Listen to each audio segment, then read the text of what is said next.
Supreme કોર્ટની કોલેજિયમની એક બેઠકમાં વિવિધ હાઈકોર્ટના 14 જજની ટ્રાન્સફરની ભલામણ કરવામાં આવી છે, જે પૈકી 2 જજ ગુજરાત હાઈકોર્ટના પણ છે. એમાં જસ્ટિસ સંદીપ ભટ્ટ અને જસ્ટિસ CM રોયની ટ્રાન્સફરનો પણ પ્રસ્તાવ સુપ્રીમની કોલેજિયમે કર્યો છે. સંદીપ ભટ્ટની બદલીના વિરોધમાં ગુજરાત હાઈકોર્ટે એડવોકેટ એસોસિએશન દ્વારા અચોક્કસ મુદતની હડતાલની જાહેરાત કરવામાં આવી. આ મામલે હાઈકોર્ટ બહાર મોટી સંખ્યામાં વકીલો ભેગા થયા અને વિરોધ પ્રદર્શન કર્યું.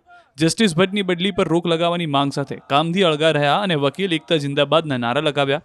હાઈકોર્ટના ગેટ નંબર 2 પાસે GHAAની મળેલી EGMમાં 6 સભ્યોનું ડેલિગેશન સુપ્રીમ કોર્ટના ચીફ જસ્ટિસ સાથે મુલાકાત કરશે.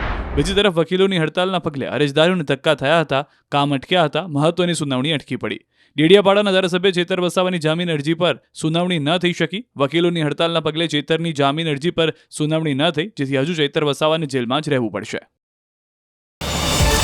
QR કોડ સ્કેન કરો અને ડાઉનલોડ કરો ન્યૂઝ 18 એપ. મેળવો ગુજરાત અને દેશ દુનિયાની પળે પળની અપડેટ્સ.